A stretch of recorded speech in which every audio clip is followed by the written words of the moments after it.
Selamat datang kembali di penelusuran mendalam kita. Hari ini kita mau bahas sumber yang menarik banget nih. Khususnya bab 8 dari buku How to Win Any Negotiation. Judulnya aja udah bikin penasaran. Launcher, Postcards from the Top. Uniknya, ini bukan soal gimana cara dapetin deal, tapi fokusnya justru ke apa yang perlu Anda lakukan setelah dapat persetujuan. Gitu kan ya? Betul sekali. Jadi bukan garis finishnya, tapi apa yang terjadi sesudahnya. Nah, bayangin Anda baru aja sukses negosiasi, dapat ya gitu. Tapi buku ini langsung kasih peringatan, katanya kemenangan itu rapuh. Victories are fragile. Oke, ini nih yang perlu kita gali lebih dalam. Kenapa kok bisa rapuh dan apa artinya ini buat Anda secara praktis? Iya, konsep kemenangan rapuh ini penting banget. Maksudnya, dapat iya itu baru setengah jalan loh. Rapuhnya itu datang dari sisi psikologis setelah deal. Pihak sana bisa aja ragu, atau mungkin merasa kalah. Nah, kalau udah gitu, bisa-bisa implementasi kesepakatannya jadi masalah, atau hubungan jangka panjangnya rusak. Makanya, bab ini menekankan pentingnya jadi pemenang yang baik. Ini bukan soal sopan santun doang, tapi lebih ke strategi buat mengamankan kemenangan itu sendiri.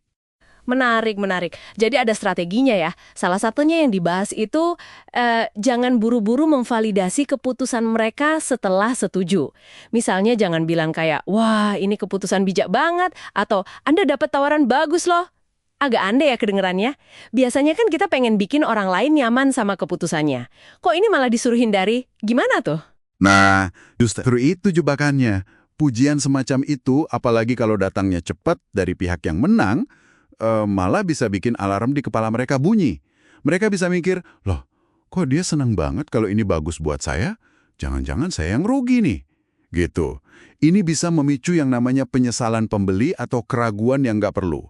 Intinya, validasi Anda itu bisa bikin keputusan mereka jadi, mencurigakan. Jadi ya lebih baik biarkan mereka yakin sendiri aja dengan keputusannya. Jadi diem atau nahan diri nggak muji itu malah lebih strategis ya dalam konteks ini? Oke. Ini nyambung juga nih sama poin lain soal menjaga perasaan semua pihak. Penulisnya kan wanti-wanti jangan sombong atau joget-joget gitu lah ya kalau menang. Ada contoh bagus kan di buku soal ini? Betul. Ada cerita soal klien yang wah bangga banget gitu berhasil ngalahin bank pas negosiasi pinjaman. Sampai dia cerita kemana-mana gitu. Hasilnya, truk terikat jadi kaku banget. Nggak kooperatif sama sekali di hubungan selanjutnya. Rusak total hubungan bisnis jangka panjangnya cuma gara-gara ego sesaat. Pelajarannya jelas banget kan?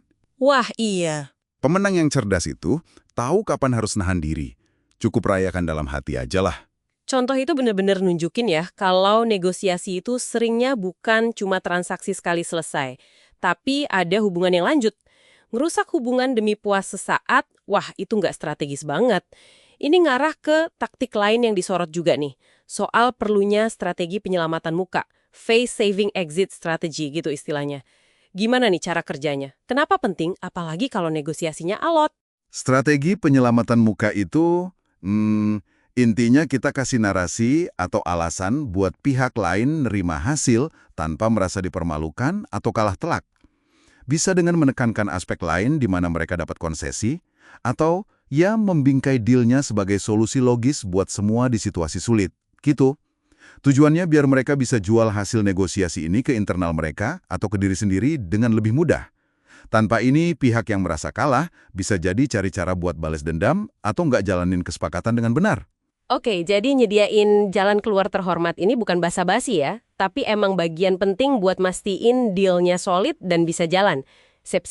Nah, setelah kita bahas semua ini, soal nggak validasi, nggak sombong, kasih ruang selamat muka, apa nih implikasi besarnya buat Anda yang lagi atau akan negosiasi? Implikasi utamanya itu pergeseran cara pandang sih. Bab lancar ini ngajak kita lihat kalau garis finish negosiasi itu bukan pas kata setuju diucapin. Pekerjaan Anda belum selesai di situ. Justru, mengelola momen-momen krusial setelah persetujuan itu dengan fokus ke psikologi pihak lain dan kelanjutan hubungan, itu kuncinya. Kunci buat ngubah kemenangan sesaat jadi keuntungan jangka panjang yang solid. Ini soal keanggunan strategis lah, bukan cuma menang doang. Jadi intinya dari bab 8 ini, apa yang Anda lakukan setelah deal itu sama pentingnya dengan taktik Anda selama negosiasi, gitu ya? Cara Anda mendaratkan kemenangan itu yang nentuin kesepakatan itu bakal awet apa nggak nilainya. Tepat sekali. Dan ini membawa kita ke satu pertanyaan reflektif buat Anda pendengar. Coba deh ingat-ingat lagi negosiasi terakhir di mana Anda merasa berhasil atau menang. Gimana Anda ngelola interaksi setelah persetujuan tercapai? Ada nggak momen di mana Anda mungkin tanpa sadar ya, malah bikin pihak lain ragu? Atau sebaliknya, Anda udah mikirin cara biar mereka tetap merasa dihargai. Merenungkan ini pakai kacamata pemenang yang baik, ini bisa jadi ngasih perspektif baru buat negosiasi Anda ke depan.